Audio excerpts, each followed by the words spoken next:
could be you. At the Central Statistics Office, we're trusted to gather all sorts of information.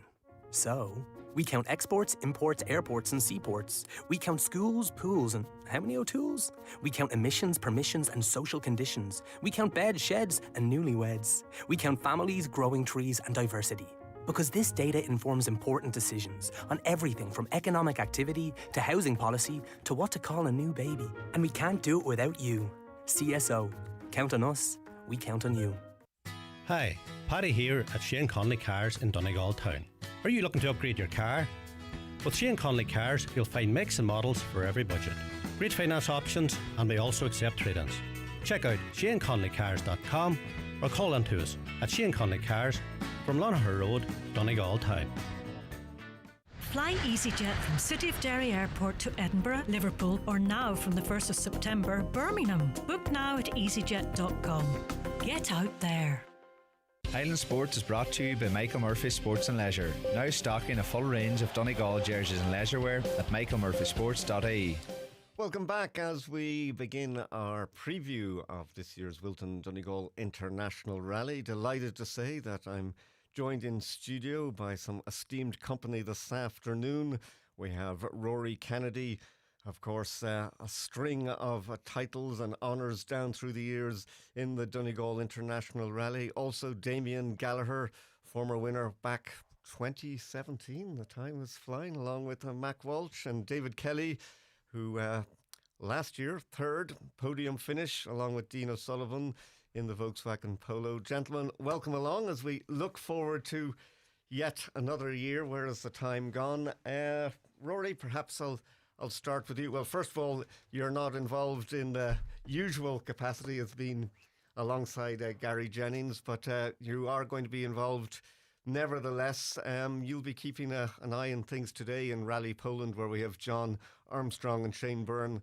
Currently, after the end of 7 stages there, they are 4th overall, and great to see John Armstrong coming to this year's Donegal.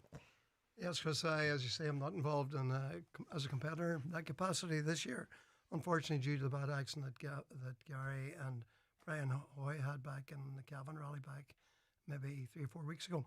Anyway, thankfully they're well on the road to recovery now, but unfortunately it means that we're not going to be up for, or not fit to start this rally. So anyway, working with John Armstrong and Shane Byrne and M Sport on the rally, so that'll be enough to keep us busy and maybe they have no experience with the rally whatsoever. John's not done this event before, so it'll be interesting to see how he goes. He was very fast in West Cork earlier in the year, and I think he could be a dark horse here as well. Absolutely. Callum Devine back defending the title along with Noel O'Sullivan, and Callum, he was certainly a popular winner. He'd gone close on previous occasions, and he'll be doing his utmost to keep that title. Yeah, for sure. Of course, he's added incentive this year, maybe to push for 3 in a row, which is a unique achievement. I think it's down to maybe the great late Manus Kelly and also Cal Curley in the early years. So it'd be great if Callum can do that. But you must remember, Callum served a very long apprenticeship on this rally. He's come up through all the various classes through the years, and he's as local a driver as you can get here for any showing stages and so on. So really, in my book, Callum would be the favourite, and he'd be somebody who's hard to beat. He always seems to get stronger as the rally goes on, and last year proved that. And he's sort of in that position when the time comes, he's able to pounce and stretch his legs and go on to win. Yeah. Now, as we look at the top 10 from the original entry list, we don't have Chris Meek, Matt Edwards, Eddie Dardy, or Sam Moffat. Hayden Patton coming in along with David Moynihan, and certainly the New Zealand driver. It'll be an interesting test for him. Yeah, it's a huge bit of news that Hayden's coming to the rally. Hayden Patton, he's 2-time European champion. He's the winner of, I think he's won Argentina World Rally back in 16 or 17. And he's been the New Zealand champ, he's been the Australian champ, and he's also been the Asian Pacific champion. So he comes here, he's a very, very capable driver, and he comes to this event, obviously brand new. I think he may not be the first New Zealander to do this rally, but certainly one of the first. And he comes here with great pedigree, and I have no doubt his speed. He'll be very, very fast from the outset. And when we look at the top 10, Rory, quite a variety of cars right up there in the top 10. William Creighton and Liam Regan, they're going to be in a Toyota Yaris. And again, they're car number 4, but as things are, they'll be, I suppose, the third seeds as such. But they'll certainly be giving it a real whack as well. Yeah, William Creighton is, I think he's the current leader of the British Championship, maybe, and he's coming to the rally. He's done this rally quite a few times as well in the various classes. This is his first time in a car that's capable of winning. He's part of the Motorsport Ireland Rally Academy too, which is which is a support system for young drivers on the way up. And I think there's probably a dark horse again. Somebody's going to be there, to pick up the pieces if somebody else happens to drop off as the event goes on. Yeah, and we look at the rest of the top 10, the likes of Josh Moffat, Marion Evans, Declan Boyle and David Kelly here in studio. David, will bring you in at this stage. Third last year, a fabulous run. What are your thoughts going into this year's event? Look, we had a good run last year. Suppose the plan is this year to try to pick up where we left off last year. We gained a lot of mileage last year and a good bit of experience at the stages. We're back in the same car, so we're just hoping to pick up where we left off. But look, as you said, they're the top 10, top 15, top 20. There's massive competition there, so it's not going to be easy fight, but we'll give it our best shot. Yeah, and so many Rally 2 cars this year.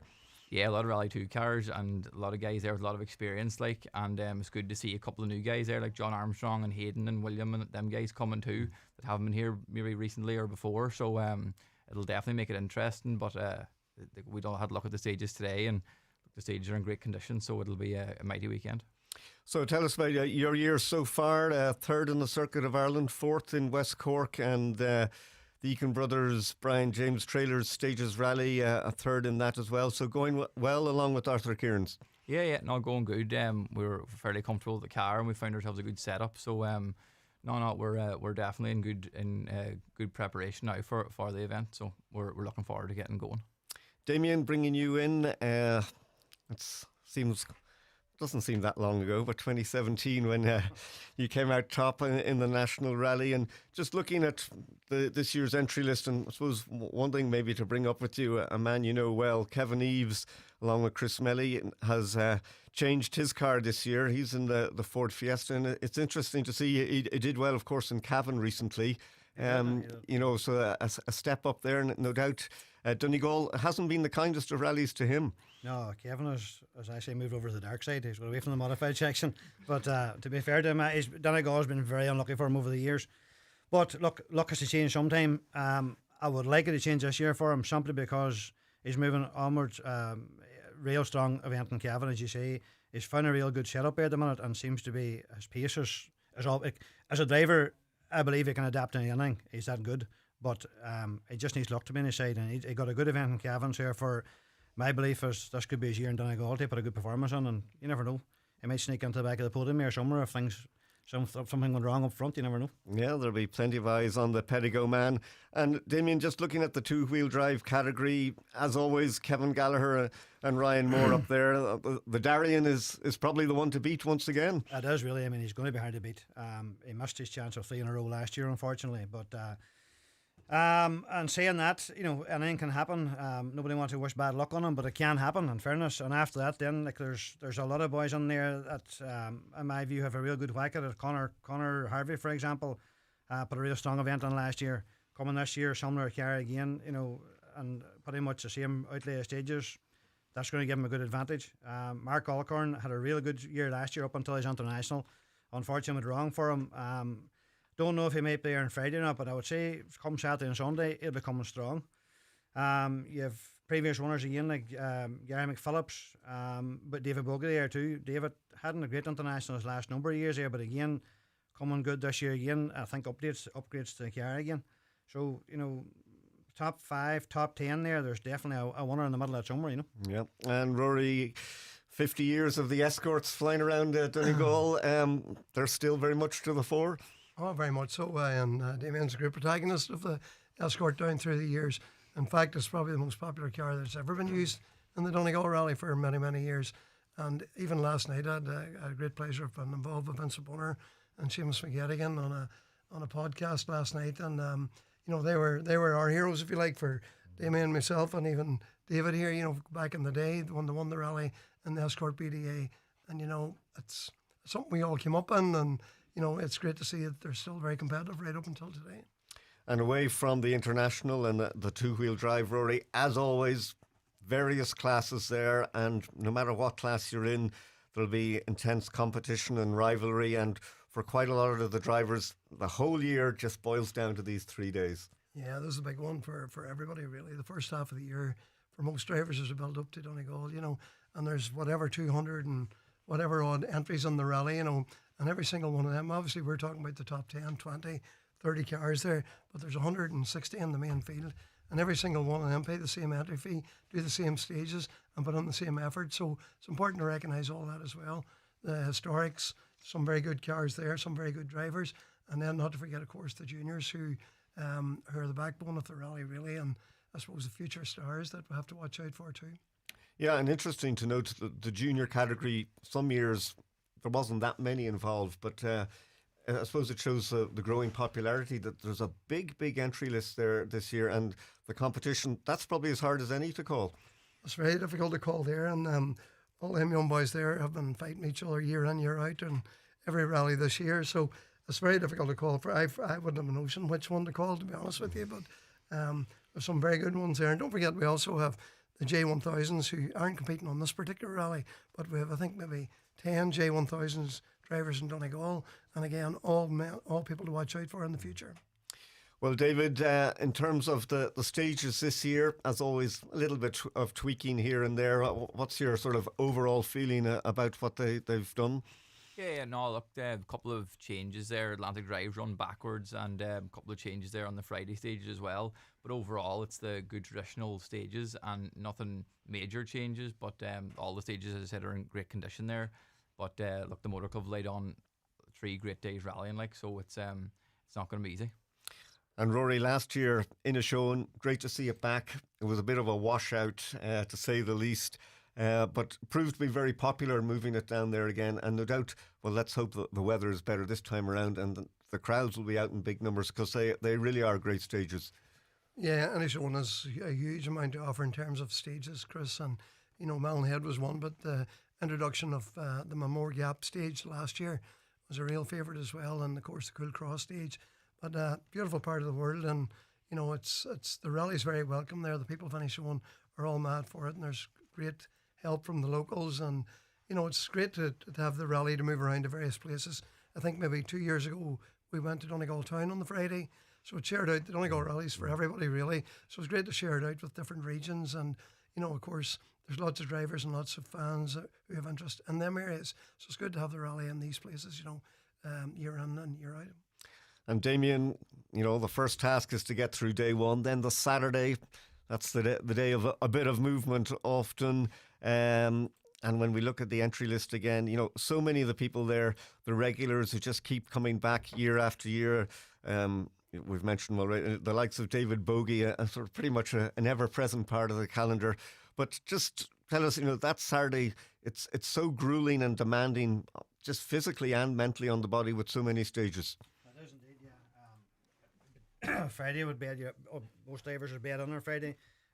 There's a yards battles on who's on form and who's got their pedigree with them for the event. I'll usually tell on Friday. Saturday morning, then you really knuckle down, and this event, as everybody's talked about over the years now, it's turned into it's flat out from word go. There's no betting on anymore. There's no, take it easy on Friday. The only man I know can do that, to be fair to him, is Gallagher with a diary, and he always has a wee bit left in his pocket to turn it on then when he needs to. I suppose helping the airs, going down to his local stages. Knockalla, he seems to own it at this stage. Nobody seems to be getting near him on it. And I think a lot of drivers at this stage try their best to stay with him as best they can there, and then try and get him somewhere else if they can.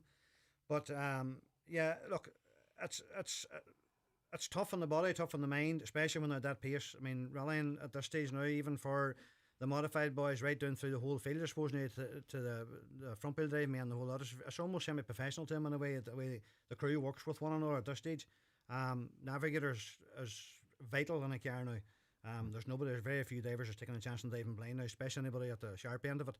So it's tiring on both car, crew, and that's part of the parcel. That's what's a 3-day marathon. That's a tough thing about it.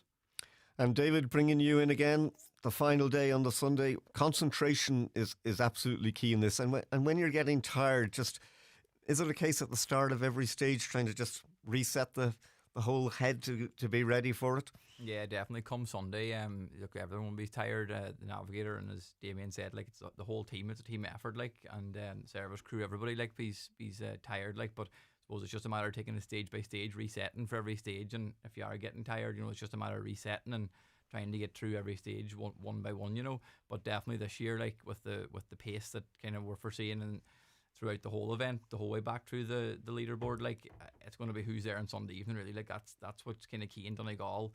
It is a marathon, but it is a sprint as well at the same time, as Damien said, like. But not everyone needs to have serious luck to keep that pace going for the whole weekend. So look, it's going to be who's there on Sunday evening, and if you're there Sunday evening and you're carrying a consistent pace all weekend, I don't think anyone will be far away. And Rory, it's an old cliche, but at the end of the day, it's down to really small margins. Very small margins, Chris. And, generally the person who wins the rally is the person who loses the least amount of time. And it's all about keeping a clean set of heels. You got to be, as David says, you got to reset for every stage. You got to use, you can't afford to sort of fade as the day goes on. You need to keep yourself nourished and keep yourself hydrated and be switched on. And this is where your co-driver and all comes in with the driver, the teamwork, what it takes to keep at the maximum concentration for the entire 3 days. Like, it's not quite like athletes, or we're athletes of a different kind, if you like. It's nearly a lot of it's a mental strength that you need to have. You need obviously, the fitter you are, the better you are. But I mean, you need good mental strength to see it through. And when you get the lead, you need to be able to manage it, and you need to be able to handle it, and you need not to make any mistakes. Like I say, generally the man who loses the least amount of time will win the rally. Like. And in recent years, we've seen people going into Sunday with what looked to like being a reasonable cushion, and then things turned out so differently. Yeah. It's a very, very fine line, of what it takes to win, and going over the edge, going too far. We've all been there, and we've all made that mistake as well. Like, so you sort of do it, and then you realise that you don't do that. Like, so Callum has great experience. He's been in the lead of the rally as well, going into the last day and retired. Made a mistake and retired, and you learn from that. That's an expensive mistake, and you learn from that, and that goes into your memory block, and it's in there to know not to do that again. And it's really is mental strength and teamwork that gets you across the line. And worth pointing out, as always, that behind the scenes, literally hundreds and hundreds of people involved, a huge amount of volunteers, and an event like this over 3 days with so many taking part. A lot of people just don't see that from the organisational point of view. This is really massive. Oh, it's a massive undertaking, my goodness. It's a massive undertaking. There's 2,000 marshals needed for this event, to give you an idea. And if you can imagine, there's only 3 locations on the first day, there's 4 on the second and 3 on the last. It's a huge amount of people that's involved. So full credit to the Motor Club. The effort that they put in is unreal. They're really, really good at it now, because they've been doing this for such a long time and many, many years. And really, the various and different clerks of the course, essentially all they're doing is passing the rally on to the next people and so on, passing it through their hands. And the rally now is rated one of the best in Europe. It's right up there. There's great desire to come and do this rally, and the fact that Hayden Patton's coming opens it up to a whole new audience, like, because he has a huge following in the Southern Hemisphere, and like the Donegal rallies, the name travels far across Europe and beyond, and it's great that the event is held in such high esteem, but that's all down to the organisational skills of the people involved who run the event. And finally, and I won't ask you, David, because you're going to say you're going to win it anyway. But Damien and Rory, Rory, you've maybe touched on it. Who's your sort of top 2 or 3 in both the international and the national? Well, for me in the international, I've said it before and I'll say it again. Callum's my favourite. I think he's very capable of winning the rally again with his past experience. Hayden Patton's coming as an unknown, really an unknown quantity, but a very professional driver who has proved himself very fast in Europe over the past couple of years. So I don't expect him to be too far away. Josh Moffat, a previous winner, Declan Boyle, top Donegal driver as well, and David's right there. And David had a very impressive rally last year. I think he had 4, maybe 5 fastest times on brand new stages that hadn't been used before, which was really impressive, So, I would have to say Callum number 1, maybe Hayden Patton thereabouts, and some of our favourite Donegal men, and then after that I'd have to put my money in David. And Damien? I'll put my head in the block on this one, I think. Good. I'll put Callum on 1, I'll put Hayden on 2, and I'll put this one beside me on 3. I think David's good for a top 3, to be fair to him, so I'll back him this time. I'll give him a go to see. Happy enough with that, David? I'll take that. For the two-wheel drive, look, it's very hard to pass Kevin, to be honest. If he's there, I can't see the rest of them beating him. If he's not, then it's going to be, it'll be some race, to be fair. I would say Conor Harvey. He's going to give Kevin his best race for it, I would think. And then after that, then you're down into, I don't think Mark, to be fair. Well, look, I see anything can happen on it, but with the Monaghan man on there as well, I mean, I think he's worth a go at it. Gary McPhillips. No, well, Gary here too, but I was thinking in Keenan. Desi was going. He had a very unfortunate event last year. He just knocked the one to him very early with his puncture. So and he's a very, very capable driver. So I would give Desi a go at it. I think that's a top top 3 of them 4. I think he'll have a real go at it. The two remain worth a mention as well. Just coming, Ollie Benton has been here a number of years as well out of England. I'll give Ollie a go. I would say at the 2-wheeler class, and believe it or not, Mike Walsh is on an escort, and probably the best car there under him, other than my car, I would say, since he started rallying. He's a brand new engine in the car at the minute. I would give him a good punt in Donegal for a podium in the class 13. Put it this way, it's time to get up the proverbial pot, as a man would say, and go and do something with it if he's going to do something with it. Great. And final words, Rory, just the clock's against us. In terms of the national there again, yeah, it's very hard to look past Kevin Gallagher, as Damien says there. But I have a bit of a dark horse in that in the modified race as well. I mentioned him last year. It's Marty McCormick and Barney Mitchell and the BMW. That BMW is run by the team that we're with on the European rallies, Mats van der Brand from Holland. So I expect that car to be right up there as well. You're going to have Kevin, obviously, as the fastest, but I think Marty and the likes of Conor Harvey and them will be all hot in the heels. Well, much to look forward to. Damien Gallagher, David Kelly, Rory Kennedy, many thanks for coming into studio. The official Donegal International Rally app in conjunction with Rally Stages is now live and ready to download on your app store. And the app is your go-to hub for all the rally updates. You'll be able to listen to Highlands coverage on the app. There'll be stage info, live results, maps and lots more. And it is indeed a must-have over the rally weekend and costs the same as the programme at €19.99. And don't forget, full rally coverage on Highland from the ceremonial start, which is on Thursday, of course, right through to the final stages on Sunday. An exciting week ahead beckons. We're going to go for a short break. Highland Sports is brought to you by Michael Murphy Sports and Leisure Letter